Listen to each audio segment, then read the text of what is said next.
ബിസ്മില്ലാഹിർ റഹ്മാനിർ റഹീം. In the name of Allah, the Beneficent, the Merciful.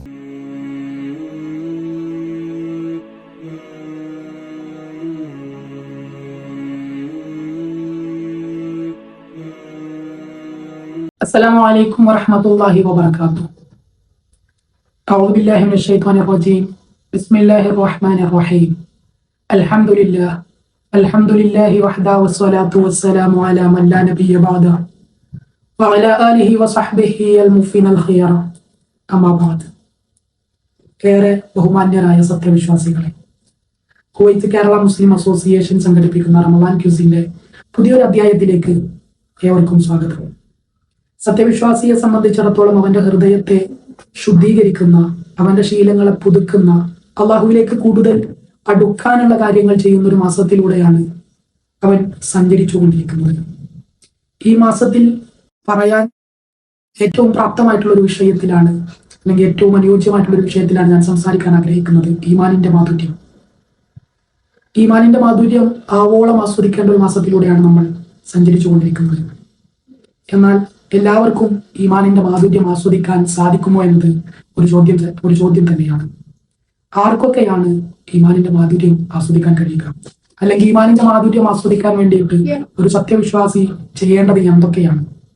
പ്രവാചകൻ സല്ലല്ലാഹു അലൈഹി വസല്ലമ തങ്ങൾ ഈമാനിന്റെ മാധുര്യം ലഭിച്ച ആളുകളിൽ ഉണ്ടാകുന്ന 3 അടയാളങ്ങൾ പറയുന്നുണ്ട്, അല്ലെങ്കിൽ അവർ ചെയ്യുന്ന 3 കാര്യങ്ങളെ കുറിച്ച് സംസാരിക്കുന്നുണ്ട്. മഹാനായ അനസ് റളിയല്ലാഹു അൻഹു റിപ്പോർട്ട് ചെയ്യുന്ന ഹദീസിലെ പ്രവാചകൻ സല്ലല്ലാഹു അലൈഹി വസല്ലമ തങ്ങൾ പറയുന്നുണ്ട്, സലാസുൻ മൻ കുന്ന ഫീഹി വജദ ഹലാവത്തൽ ഈമാൻ അൻ യകൂന അല്ലാഹു വറസൂലുഹു വഹബ്ബ ഇലൈഹി മിമ്മാ സിവാഹുമാ വഅൻ യുഹിബ്ബൽ മർഅ ലാ യുഹിബ്ബുഹു ഇല്ലാ ലില്ലാഹ് വഅൻ യക്റഹ അൻ യഊദ ഫിൽ കുഫ്രി കമാ യക്റഹു അൻ യുഖ്ദഫ ഫിന്നാർ. ഒന്നാമത്തെ കാര്യം പ്രവാചകൻ സല്ലല്ലാഹു അലൈഹി വസല്ലമ തങ്ങൾ പറയുന്നത് എന്താണ്? അള്ളാഹുവിനെയും അവന്റെ റസൂലിനെയും സ്നേഹിക്കുക. മറ്റെല്ലാത്തിനേക്കാൾ മനോഹരമായിട്ട്, മറ്റെല്ലാത്തിലും ഉപരിയായിട്ട് അള്ളാഹുവിനെയും അവന്റെ റസൂലിനെയും സ്നേഹിക്കുക. രണ്ടാമതായിട്ട് പറയുന്നതും സ്നേഹിക്കാൻ തന്നെയാണ്. മനുഷ്യരെ സ്നേഹിക്കുക, അവന്റെ ചുറ്റുമുള്ള മനുഷ്യരെ, അവന്റെ പ്രിയപ്പെട്ടവരെ സ്നേഹിക്കുക. എന്തിനു വേണ്ടി? അള്ളാഹുവിന് വേണ്ടി.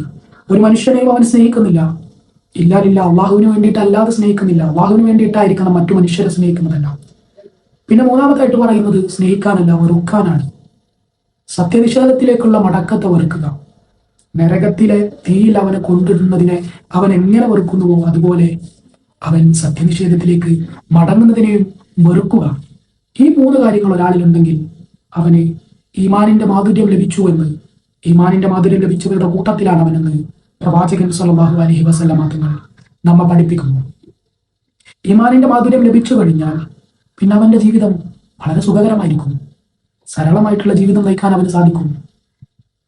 ഇസ്ലാമിൽ വിശ്വസിച്ചുകൊണ്ട് ജീവിക്കുന്ന ഒരു മനുഷ്യൻ, അവൻ ഈമാനിന്റെ മാധുര്യം ലഭിച്ചു കഴിഞ്ഞാൽ അവൻ നീട്ടുന്നത് അള്ളാഹുവിന്, അവന്റെ കൈകളെ നീട്ടുന്നത് അള്ളാഹുവിലേക്കാണ്. അള്ളാഹുവിന് വേണ്ടിയിട്ടാകും അവന്റെ ജീവിതം. പരമമായിട്ടുള്ള തവക്കുൽ അവനിൽ ഉണ്ടാകും. അള്ളാഹുവിനെ സ്നേഹിക്കാൻ, റസൂലിനെ സ്നേഹിക്കാൻ നമ്മൾ എന്താണ് ചെയ്യേണ്ടത്? അത് നമ്മൾ പഠിപ്പിക്കുന്നുണ്ട്. ദിക്റുകൾ വർദ്ധിപ്പിക്കുന്നതിലൂടെ, അള്ളാഹുവിനുള്ള ദിക്റുകൾ വർദ്ധിപ്പിക്കുന്നതിലൂടെ, നിരന്തരം അവന്റെ നാവിൽ ദിക്റുകൾ ഉരുവിടുന്നതിലൂടെ അള്ളാഹുവിനോടുള്ള സ്നേഹം വർദ്ധിക്കും. പ്രവാചകനോടുള്ള സ്നേഹം വർദ്ധിക്കാൻ നമ്മൾ എന്ത് ചെയ്യണം? സ്വലാത്ത് ചൊല്ലുകയാണ് പ്രവാചകനോടുള്ള സ്നേഹം വർദ്ധിക്കാൻ നമ്മൾ നിരന്തരമായിട്ട് ചെയ്യേണ്ടത്. നിരന്തരം സ്വലാത്ത് ചൊല്ലുക, പ്രവാചകനോടുള്ള സ്നേഹം വർദ്ധിക്കും. മറ്റു മനുഷ്യരെ നമ്മൾ സ്നേഹിക്കുമ്പോൾ നമ്മൾ നിയ്യത്ത് നന്നാക്കുക. അള്ളാഹുവിന് വേണ്ടിയിട്ടാണ് മറ്റുള്ളവരെ ഞാൻ സ്നേഹിക്കുന്നത് എന്ന് മനസ്സിൽ കരുതുക. ഈ വിശ്വാസം ഒരാളിൽ ഉണ്ടായിക്കഴിഞ്ഞാൽ സ്വാഭാവികമായിട്ടും നരകത്തിലിടുന്നതിനേക്കാൾ അവൻ സത്യനിഷേധത്തിലേക്ക് മടങ്ങുന്നതിനെ വെറുക്കുമെന്നതിന് യാതൊരുവിധ സംശയവുമില്ല. നമ്മൾ അള്ളാഹുവിനെ നന്ദി ചെയ്യുന്നവരാണ്. വിശുദ്ധ ഖുർആനിൽ അല്ലാഹു സുബ്ഹാനഹു വ തആല തന്നെ പറയുന്നുണ്ട്, ഇൻ ശകർതും ലഅസീദന്നകും എന്ന് പറയുന്നുണ്ട്. നമ്മളൊക്കെ ഒരുപാട് കേട്ടിട്ടുള്ള ഒരു ആയത്തായിരിക്കും.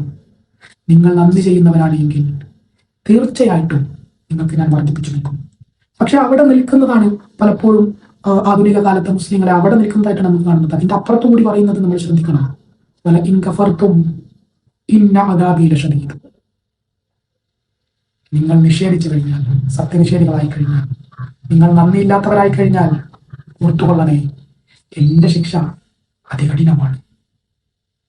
അല്ലാഹു സുബ്ഹാനഹു വ തആല ഈമാനിന്റെ മാധുര്യം ആസ്വദിച്ച് അള്ളാഹുവിൽ വിശ്വസിച്ച് ജീവിക്കാൻ കഴിയുന്നവരിൽ നാം എല്ലാവരെയും ഉൾപ്പെടുത്തി അനുഗ്രഹിക്കട്ടെ. പ്രിയപ്പെട്ടവരെ, ഇന്നത്തെ ചോദ്യം ഇതാണ്: ഒരു സത്യവിശ്വാസിക്ക് ഈമാനിന്റെ മാധുര്യം ലഭിക്കാൻ അവരെ നരകത്തിലിടുന്നത് പോലെ അവൻ വെറുക്കണം. എന്തിനെ?